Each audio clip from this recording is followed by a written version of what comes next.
All right, let's talk about a really mind-bending idea, living artificial intelligence, or LAI. Now, this isn't just another incremental upgrade to the AI we're all used to. Nope. This is a radical rethinking of how we build intelligence from the ground up. And it all starts with a pretty provocative question. I mean, really think about that for a second. Our most powerful models, they're incredible, but what do they actually see? They see symbols. They see pixels in an image, characters in a text. They live inside this purely abstract digital space, totally cut off from the physical world that those symbols are supposed to represent. They are, for all intents and purposes, a brain in a vat. And this right here is the fundamental shift that living AI proposes. It's about moving from the column on the left, our current symbolic AI, to the one on the right. So instead of just processing abstract data, the idea is to build an AI that is truly embodied, one that can directly sense visible reality. We're talking molecules, electromagnetic waves, the whole nine yards. The end goal? To leap from this kind of fragile statistical pattern matching we have now to a truly grounded causal understanding of the world, just like life itself developed. So that's a huge ambition, right? How do you even start to build an AI that's physically grounded? Well, the AI approach says you follow the blueprint of evolution. You start with life's oldest, most primal sense. Long before any creature could see or hear, it could smell. It could sense the chemistry of its environment to find food, to avoid becoming food, to find a mate. It was the original information download from the real world. So LI argues that if we want to build real intelligence, we have to start there. We have to give it a direct line to the chemical reality of the world. And just imagine the possibilities. An AI that could sniff out diseases on your breath or instantly detect pollutants in the air.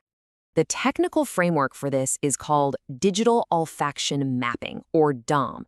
You can think of it as the foundational sensory layer for a living AI.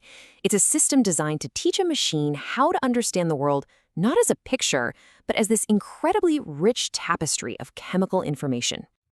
And here's the basic rundown of how it works. In step 1, specialized sensors, kind of like electronic noses, grab all the volatile chemical compounds floating around in the air. Then, the system simulates how a whole bunch of different digital smell receptors would react to that specific chemical cocktail. And finally, that incredibly complex response pattern gets encoded into a unique digital fingerprint, a smell signature that the AI can actually understand. And this is the really crucial part. The AI is no longer looking at a 2D picture of a rose and guessing what it is.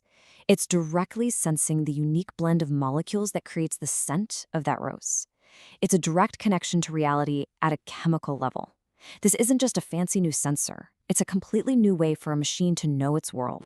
Okay, so starting with smell is a huge first step, but from there, the concept builds out, expanding from the chemical world into a totally revolutionary way of seeing, a type of vision that goes way, way beyond what our own eyes are capable of. You know, we think of computer vision as being superhuman, but it has a massive blind spot that it actually inherited from us. If you look at this chart, you can see that the entire electromagnetic spectrum is reality. But what we humans see, and therefore what we've taught our AIs to see, is just this tiny, tiny sliver of visible light. We're missing almost all of the picture. The proposed solution to this is digital electromagnetic mapping, or DEM. The idea here is to basically take the blinders off the AI. We break it free from that visible light bottleneck and give it the ability to perceive the world across the entire spectrum. It's no longer just about seeing the surface color of an object. It's about understanding its true physical nature. And this table gives you a perfect example of what that means in practice. Instead of just a flat photo of a bird, an AI agent builds what's called a spectral object card. So for this bird, it's combining the bird's shape, its visible colors, its heat signature from infrared, the hidden ultraviolet patterns on its feathers that we can't see, and even its wing structure using radar to see through fog. It's not a picture anymore, it's a rich, multi-layered physical dossier. So now we have these digital agents with these incredible superhuman senses. What's the next logical step? Well, you let them do what life does best. You let them live, you let them adapt, and you let them evolve. This is where a concept called Digital Darwinism comes into play. Forget training models on static datasets. Here, you create populations of AI agents, you drop them into these rich, simulated worlds, and you give them one simple, overriding goal: survive. You don't program the intelligence, you create the conditions for it to emerge on its own. Think of this like a digital nature reserve. You have these amazing simulated environments with realistic physics and even those chemical cues we talked about. The agents themselves have their own digital genomes that define everything about them, their bodies, their senses, their instincts. And the only goal is to survive and reproduce. A genetic algorithm then makes sure that the fittest agents pass on their digital genes, leading to mutation, evolution, and eventually the emergence of entirely new digital species with behaviors nobody could have programmed. And this quote, I think, just nails the difference perfectly. We have to stop thinking about AI systems as something we train on data. The shift here is towards dynamic, living systems that live and learn through direct experience. Okay, so we've got an AI that can sense the real world and evolve within it. But the architects behind LAI go one step further, one layer deeper.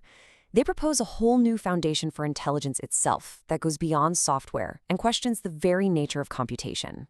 And this brings us to what might be the most profound part of this whole concept, resonance-first computing. The core idea is that nature doesn't use zeros and ones. Life, thought, consciousness, it all seems to operate on principles of resonance, vibration, and harmony. So this framework says maybe our AI should too. So forget the classical bit. For a moment, even forget the qubit. LI introduces a new fundamental unit of computation, the F-bit, or frequency bit. And as you can see, it's not an abstract state like 0 or 1, it's a real, physical oscillation. It's a wave with a measurable frequency, amplitude, and phase, and it's directly tied to a signal from the real world. Now, these F-bits would run on completely new types of hardware, something called photonic frequency processing units. And instead of using logic gates to crunch numbers like a calculator, these chips would literally compute by having waves of light interfere with each other. The idea is that intelligence would emerge from stable, synchronized patterns of resonance, kind of like how stable patterns of firing neurons in our own brain create a coherent thought.